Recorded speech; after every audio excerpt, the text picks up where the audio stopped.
sensations on your skin. You get really itchy. It's totally like a bad science fiction story. It's like pure evil, I swear. I have Morgellons disease. It's not a recognized disease. The medical society has shunned us. I saw a doctor who told me I was delusional. I feel like if people can't see it, they don't believe it. I'm sad all the time. I'm depressed all the time.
Exciting edition of Out There TV, definitely not your evening news. Hello, everybody, and thanks for joining us tonight. An incredible show coming up. First-time guest is Dr. Hildegard Staninger. Is that correct? Yes, and she's talking about Morgellons. She's one of the foremost researchers on the syndrome. Dr. Hildegard Staninger is a doctor of integrative medicine and one of the leading international scientists in the field of industrial toxicology. Wow, Dr. Staninger is also one of the few scientists actively investigating what's become known as Morgellons syndrome, and joins us tonight with some incredible findings. Welcome, Dr. Staninger. Thank you very much for having me on the show. Thanks for joining us. Wow, what research you've done. Now, this is a first time for most of our viewers, so tell us, what exactly is this Morgellons problem? The Morgellons problem is a syndrome, a disease that has specific things in common with all parties that are developing these symptoms.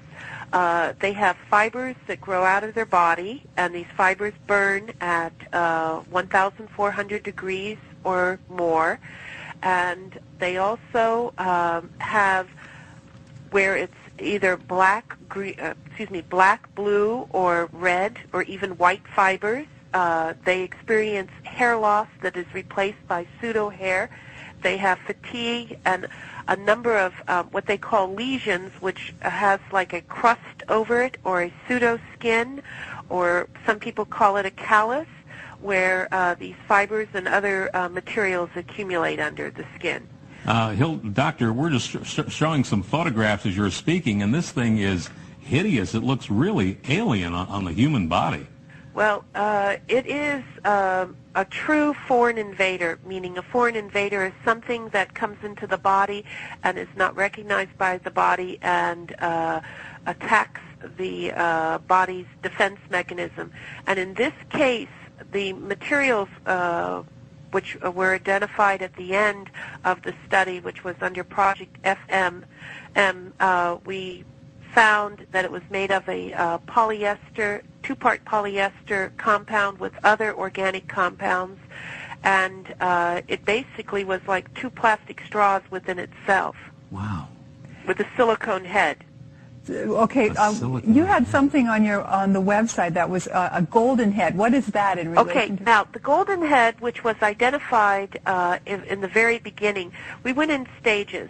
Let me just explain what the stages were. The first set of tests that were done, which were using toxicological pathology methods, which were done by a colleague of mine, Dr. Rahim Karju, and myself, and identified what was the physical nature of prepared slides that were sent to us by a person that was diagnosed with Morgellons, and also was sent to us by the hospital in New Hampshire. And that showed silicone present and also silica, crystals. Okay? Mm-hmm. That was in phase 1. Phase 2 showed high-density polyethylene fiber and other compounds being present. And then phase 3, which was the combination of approximately 24 samples that were sent from around the world, and also the comparison to a chemtrail sample that was sent to us from Texas. Wow. And two of my patients and Dr. Spencer's patients that had Morgellons, and that showed that it matched to the chemtrail sample that was in Texas versus these other two people. One lived in Signal Hill and the other one lived in Long Beach. So we're showing something that we learned from the website. These are fibers that came from a chemtrail sample. Now, how did that come to you? What did it look like when you saw it just with the naked eye? Well, what it looked like was just like cotton candy, mm-hmm. like just white cotton candy in a bag, and then also a twig was attached.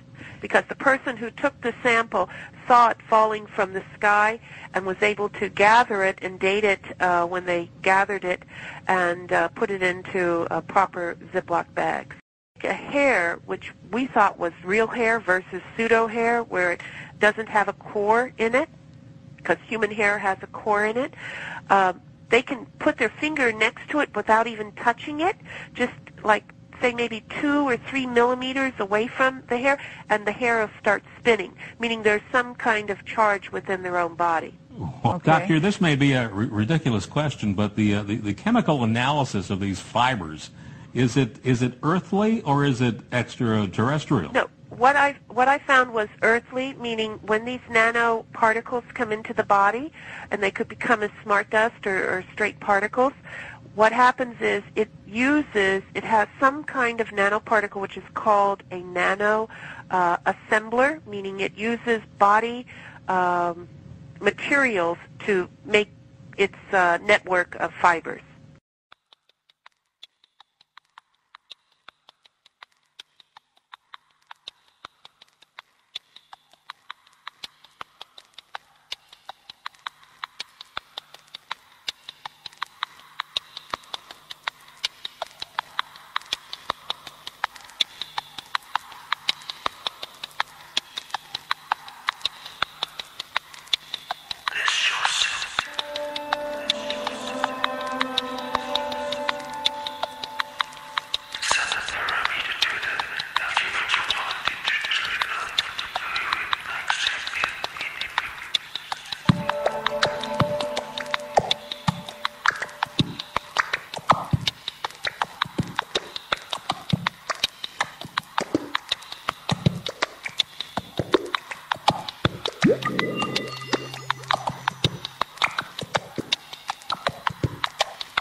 في المزارع في بدا فارس، يعني ما بيني وبينها إلا 5 أمتار. الحين ترد على السيارة. هذه قدر إلهية سبحان الله، نزلت الأرض الحين فأنا مستعجب صراحة.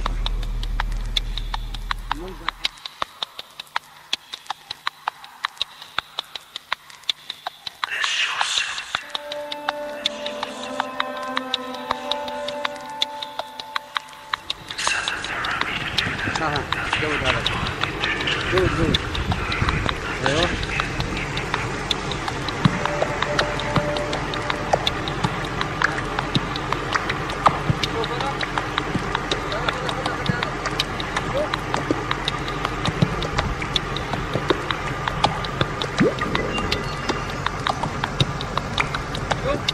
ايوه.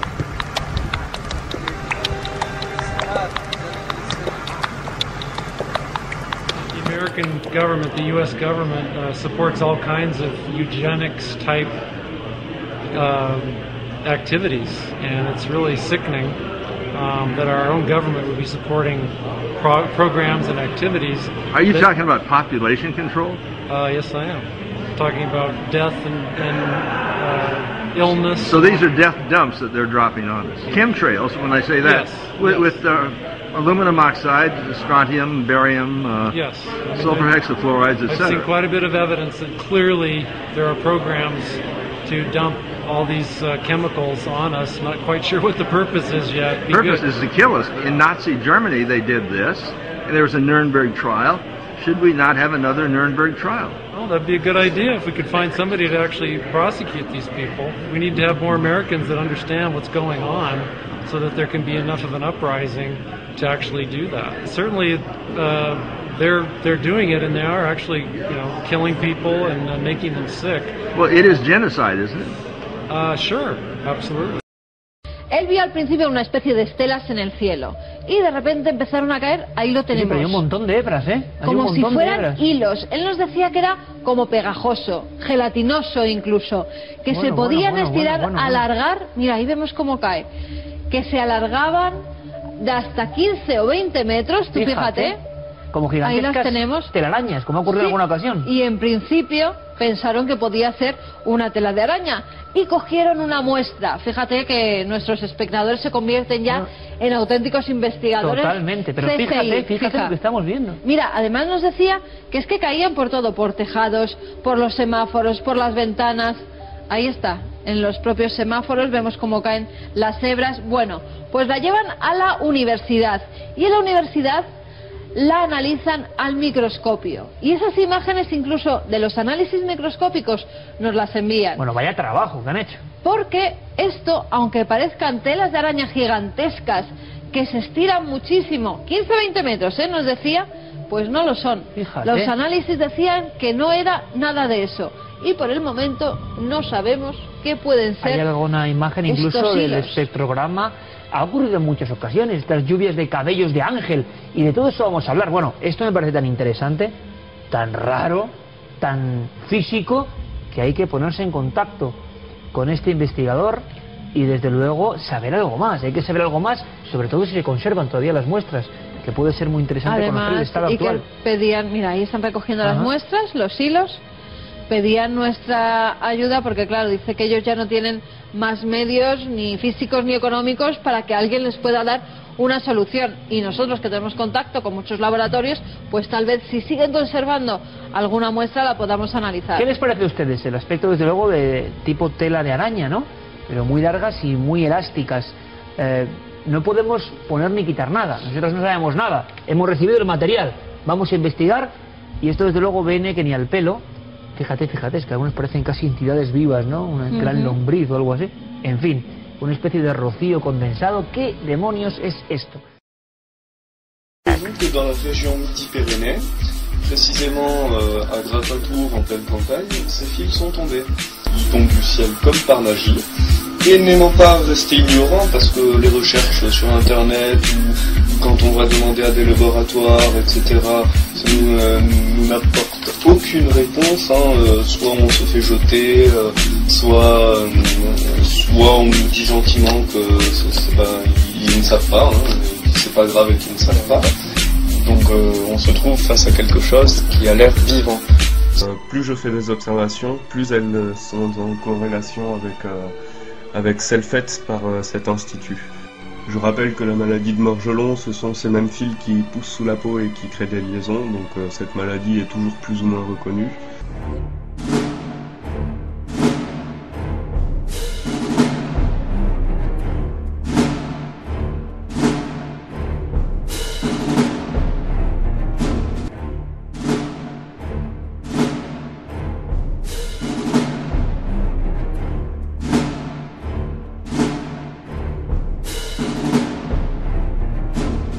Spraying that chemtrail?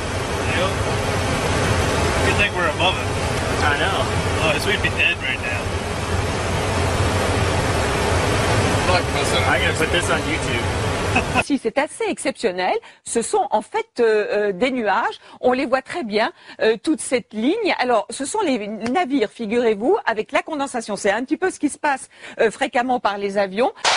Et vous voyez, les chemtrails couvrent 50% voire 75% du ciel. Pas besoin d'être un expert pour comprendre quand on voit ça sur l'image satellite qu'il y a forcément un effet sur la température de surface. A bit of an unusual situation. Now, this first portion of the radar cycle, fairly bland and typical, but then you see these bands of very distinct cloud cover moving into the region. That is not rain, that is not snow, believe it or not. Military aircraft flying through the region dropping chaff. Small bits of aluminum, sometimes it's made of plastic or even metallicized paper products. Contrail controversy. As far as I'm concerned, it's an open and shut case. I have been watching the development of jet travel from its very beginning. I used to live near the Los Angeles airport. Remember when the first jets came in and landed? Man, they made a big noise. We never heard a noise like that before. And we used to go down and sit at the end of the runway and watch these jets come in and take off because it was a novel experience. I've been watching jets all my life, and I know about jet contrails. I've watched them. They're vaporized moisture, ice crystals, and they get out there in the atmosphere, and then they effervesce and evaporate and then disappear, and you can see them. The plane moves along, and the little white trail follows right behind it, and usually about 10 or 20 lengths of the plane or thereabouts, and then it's gone. And you can still see them that way, by the way, once in a while. So there goes a contrail. These other things we're talking about are not at all the same phenomena at all. These planes go by, and they billow out this white smoke, and it covers the sky from horizon to horizon. It doesn't dissipate at all. And they crisscross each other, and you see this thing cover the sky and turn it milky, and then people start having trouble breathing, and then you hear stories about the aluminum and barium deposits that they're picking up and the residue. And you put it all together, and I don't see how anybody who's got their eyes open and their mind open can come to any other conclusion but that somebody is spending a lot of money and effort to spray the planet. The question is, why? Voici une série de photos consacrées aux traînées d'avions dans le ciel qui deviennent des cirrus. Très jolie traînée également, on voit que les avions à réaction circulent dans des directions différentes, ce qui nous donne cet effet quadrillé. Le voile nuageux va se confirmer dans l'ouest, alors sans grandes conséquences, pas de précipitation, bonne luminosité, mais c'est vrai, le ciel ne sera plus tout bleu. Selon certains experts, le meilleur moyen de contre-attaquer aujourd'hui consiste à refroidir artificiellement notre planète. Cela s'appelle le geoengineering. Le projet le plus prometteur cherche à assombrir l'atmosphère avec du soufre, un gaz qui bloque les rayons du soleil. We could theoretically block out a small proportion of incoming sunlight. Adding aerosols to the upper atmosphere is considered relatively cheap and easy to deploy if the technology proves effective and safe. Envoyer des particules de soufre dans la haute atmosphère, disons au-dessus de 10 km, semble être la meilleure idée pour refroidir la planète. The idea is if you took some missiles or whatever and spread sulfate aerosol, it's the same kind of thing that comes out of a smokestack in an uncontrolled power plant that we call pollution. See, we put this into the stratosphere, and it reflects away the sun's radiation, and it counters the effects of carbon dioxide in the lower atmosphere causing global warming. So you counter the global warming. It didn't take long for the world to agree. A technology existed that could stop the ice sheets from melting. It should be used. Hundreds of jets from all around the world were spraying a mist of sulfur dioxide into the atmosphere.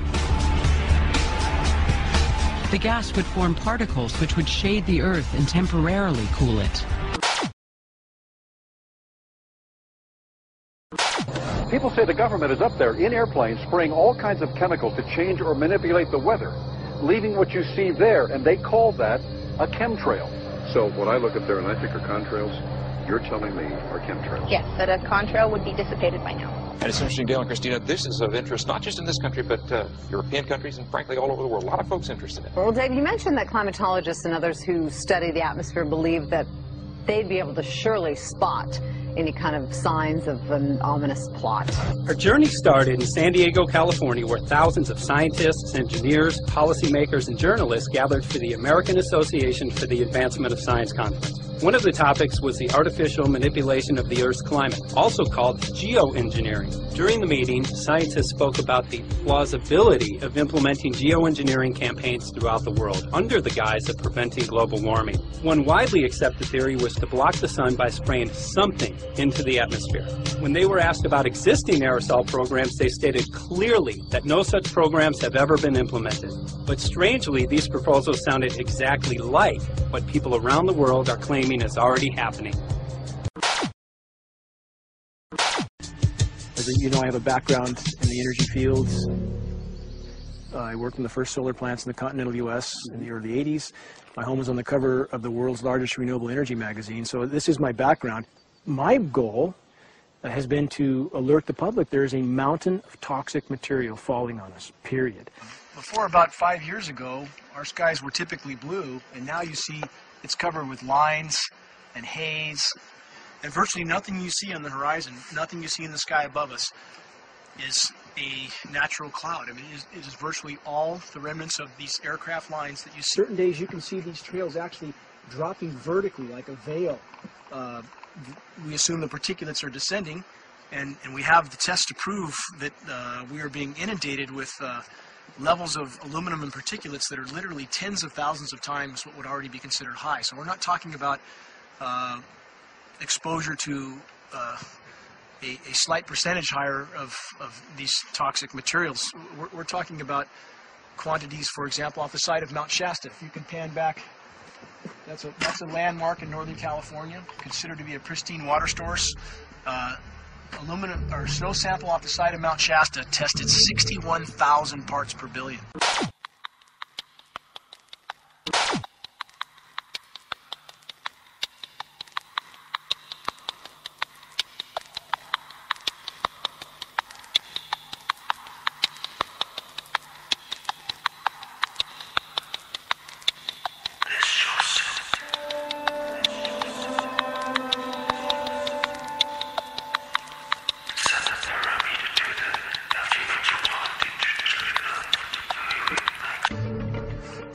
This is just ordinary snow water, and people are drinking this stuff when they're hiking on the mountain. And remember, government action is required at 1,000. This is 61 times over the government limit, and our hikers are drinking this poisonous water on Mount Shasta Mountain itself. Barium, 83. Strontium, 383. So this summer, the people climbing are drinking poison. Basically. I certainly wouldn't want to drink 61,000 micrograms per liter of aluminum. And again, we've already seen in 5 years soil pHs in this area that have escalated 10 to 12 times, and we can prove that conclusively. Well, this is not speculation. We can prove conclusively that these metals have been in the rain. We have duplicate samples. Bachelor of Science in Forestry, International School of Forestry at Missoula. Master's in Zoology, specialized in aquatics. 35 years with the U.S. Forest Service as a wildlife biologist, and before that, several years with the USDA Soil Conservation Service. as a soil conservationist, also have run the botany programs, range and grazing programs, and I continue that today. Right now I do a lot of master gardener consultation work. When I started this garden back in about 2005 or so, the pH here was 5.5, 5.6. This is the old soil survey of the county. You can look at the page right here. This is my soil right here. It's a Dietz 125, 126 here at my house. And here, the soil reaction pH should be between 4.5 and 6.0. And over there in the pure mud, it's even a little darker. It's 6.8 right there. And what can this do to plant life and ecosystems? Well, you haul one of these things out and you start looking at the little things that are crawling around the soil. A lot of times they aren't there anymore. The little soil arthropods that you can barely see on a microscope, you can actually see movement with this. Little tiny macroscopic, look like little moving pieces of dust. Those start to go away. They're not gone entirely, but they start to go away. This is black oak acorns. You know, this is pieces of cedar wood. You know, come on, folks. This should be very acid, and I'm getting 10 times higher than expected. There's something really wrong.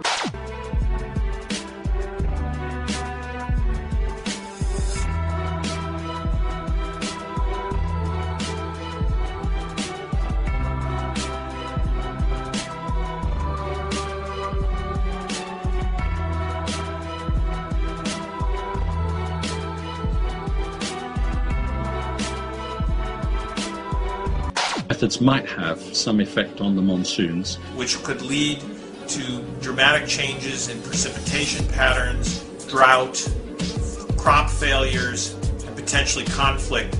En Chine, le nord et le centre du pays manquent également cruellement d'eau, du jamais vu depuis 60 ans. L'Australie n'avait jamais connu ça, un État entier sous les eaux, grand comme la France et l'Allemagne réunies. Des inondations qui prennent de plus en plus d'ampleur. Habitations, infrastructures, presque tout a été détruit. En Russie, 23 régions sont en état d'urgence à cause de la sécheresse. Le pays devrait produire 10% de céréales de moins que prévu. La Thaïlande, confrontée à des inondations sans précédent depuis un demi-siècle. Une catastrophe économique et humanitaire. A wild accusation from Iranian President Mahmoud Ahmadinejad. He says Western countries are causing drought in certain parts of the world, including Iran. He says they're using high-tech equipment to drain raindrops from clouds. Yes, that is what he said. Get away from us, Jesus! Éloigne cette tornade de nos maisons. Une Américaine du Kentucky implore Dieu alors que ce monstre de vent ne va pas tarder à toucher terre. Et voilà le résultat. Des scènes de dévastation sur 8 États différents après le passage de 80 tornades.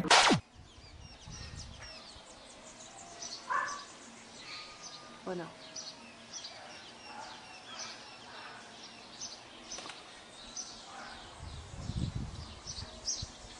As I feel all other issues are secondary, what could be a greater priority than not being able to walk out your door and take in a breath of air without sucking up heavy metals?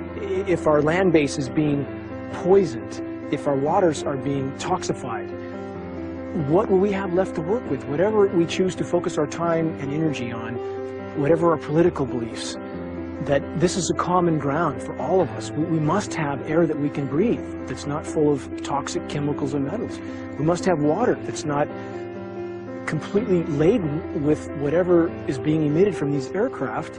And if people stopped to consider that the atmosphere is as thin as a layer of paint on a basketball, it is an extremely thin layer that allows life to exist on this planet. To simply treat it as a physics lab and experiment with it until it is broken beyond repair is folly of unbelievable proportion. And if people understood that this sort of experimentation not only is going on, but has been going on for a very, very long time, Going back 50 years, there's been countless climate manipulation, weather modification programs that the vast majority of the public is completely unaware of. And if they think that this is not true, that certainly that somehow they would have known if it was occurring, I would ask them to look at things like Agent Orange and the things that governments do because they can, because there's no one to stop them, because they have these huge military machines that want to control everything. The concern is off the charts about why is this happening?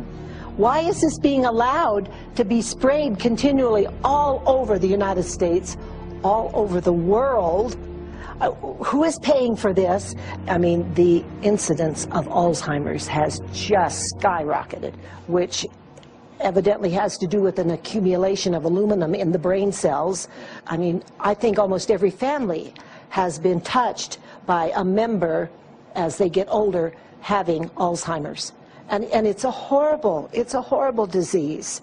And to say that, well, this just came because people drank soda pop out of aluminum cans, you know, when my father passed away with Alzheimer's and he didn't ever drink soda pop. Il ne peut y avoir d'agriculture pérenne que si on est sur des sols vivants. Le sol abrite 80% de la biomasse vivante. Donc si vous tuez, on en a tué 90%, c'est qu'on est en train de tuer tout ce qui est à la source de la vie. C'est quand même les microbes qui nourrissent nos plantes, qui font que nos plantes sont saines, sont nutritifs pour nous.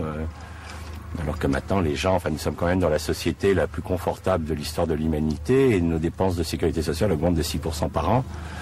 Il y a quand même des questions à se poser, quoi. Nous avons en ce moment, depuis 20 ans, nous traversons les années les plus sèches depuis 3000 ans dans l'histoire de l'Europe. Et les écologistes, à l'heure actuelle, se posent la question de savoir à quel moment c'est l'humanité qui commencera à s'écrouler. C'est-à-dire, pour le moment, on a détruit 90% de notre biodiversité. En Europe, ça va encore pour nous. Donc les écologistes disent, est-ce que c'est à 95% que le système va lâcher? Est-ce que c'est... On ne sait pas. La catastrophe du Crétacé est ridicule en comparaison de ce qui se passe en ce moment. Mais ça meurt, puis les gens attendent, disent, peut-être qu'un jour on va voir quand ça va péter, quoi. And all of us have a duty to stand up and speak out about it. Why is the water being contaminated? Why is the soil being contaminated? Why are aluminum-related diseases going up? And it's affecting all of us, and thus we all have the duty to stand up and speak out and get educated and stop this. For our own sake, for our children's sake, it is a crucial moment in history right now. As human beings, we need to decide whether to live on our knees while being sprayed and poisoned every day, while being under a continual threat, or whether we are going to stand up and live as free human beings and seek truth, justice, peace, and freedom for all of God's children. Thank you very much, everybody.